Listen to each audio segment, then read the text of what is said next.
नमस्कार दोस्तों, आपका स्वागत है आपके चैनल नौकरी और सरकारी में।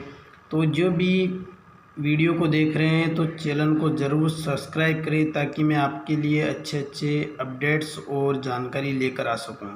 तो आज मैं बात करने वाला हूं श्रमिक कार्ड को लेकर। अब श्रमिक कार्ड क्या होता है, क्या काम आता है, कौन कौन श्रमिक कार्ड की योजना का लाभ उठा सकता है, तो ये सब चीज़ें मैं आपको बताने वाला हूँ।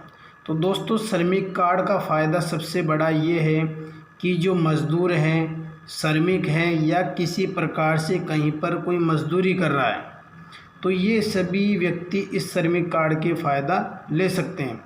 अब श्रमिक कार्ड में कौन कौन आता है? श्रमिक कार्ड में मुख्य रूप से वो मज़दूर या श्रमिक आते हैं जो कहीं पर रोज़ के रूप में या किसी अन्य जगह, कोई ठेकेदार के पास में, कोई कंपनी के पास में, किसी कंस्ट्रक्शन लाइन पर या कोई कारीगर, बेलदार, ठीक है, तो ये सब मजदूरी की कैटेगरी में आते हैं।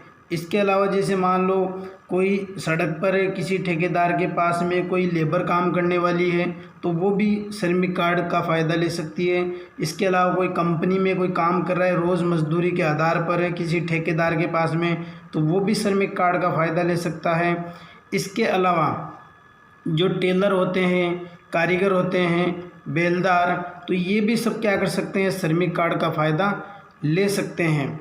और इसके अलावा जो भी कोई किसी अन्य कोई प्राइवेट जगह पर कोई मजदूरी के रूप में काम कर रहा है, ठीक है, इसके अलावा जो रोज़ तत्पर मजदूरी के रूप में जो लोग काम करते हैं तो वो सब श्रमिक कार्ड का फ़ायदा ले सकते हैं। सरकार श्रमिक कार्ड को लेकर या जो श्रमिक है उनको लेकर बहुत सी प्रकार की योजनाएं देती है श्रमिकों को।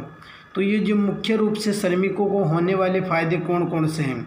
सबसे पहला तो दोस्तों ये फ़ायदा है कि जो निर्माण श्रमिक होता है उसको जीवन भविष्य सुरक्षा योजना, यानी एक श्रमिक को सरकार जीवन भविष्य सुरक्षा योजना के रूप में भी, वो अगर किसी जैसे अटल सुरक्षा पेंशन योजना का, प्रधानमंत्री सुरक्षा पेंशन योजना का, तो इन सभी का एक श्रमिक फ़ायदा ले सकता है। कल को उसके साथ कोई दुर्घटना हो जाती है तो उस रूप में उसे क्लेम मिलेगा।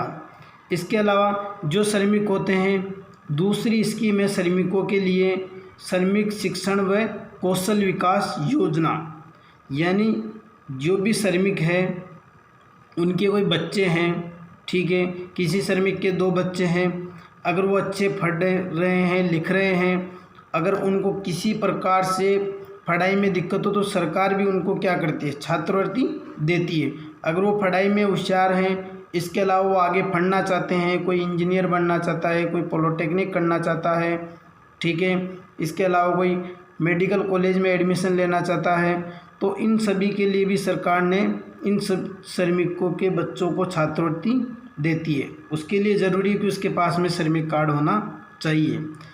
इसके अलावा तीसरी जो योजना है निर्माण सुलभ आवासीय योजना, ये श्रमिकों के लिए बहुत अच्छी योजना है सरकार द्वारा।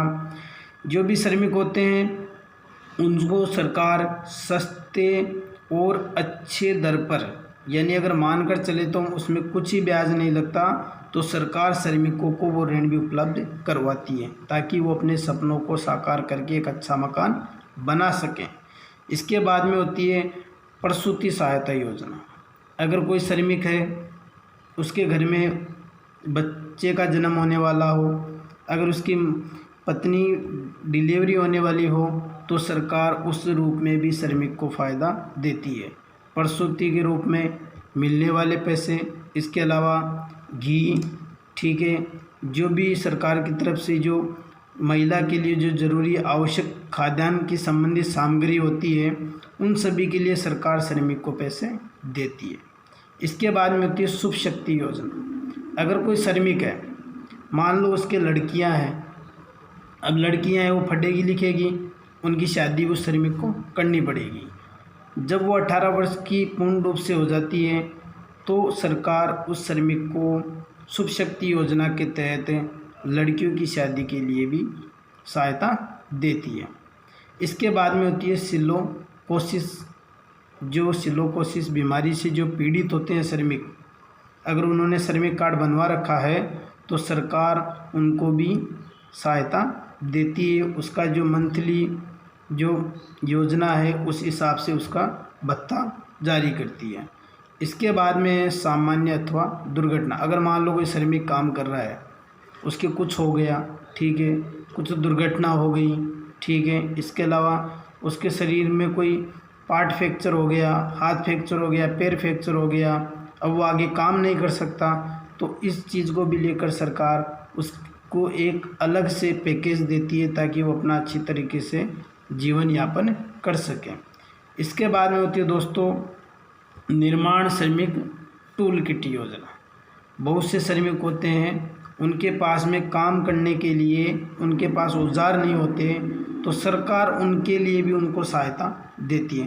तो जो भी निर्माण श्रमिक मजदूर हैं, उन सभी से मेरा यही है कि आप अपना जल्दी से जल्दी श्रमिक कार्ड बनवाए ताकि आप सरकार से किसी प्रकार की योजनाओं से वंचित ना रह सकें।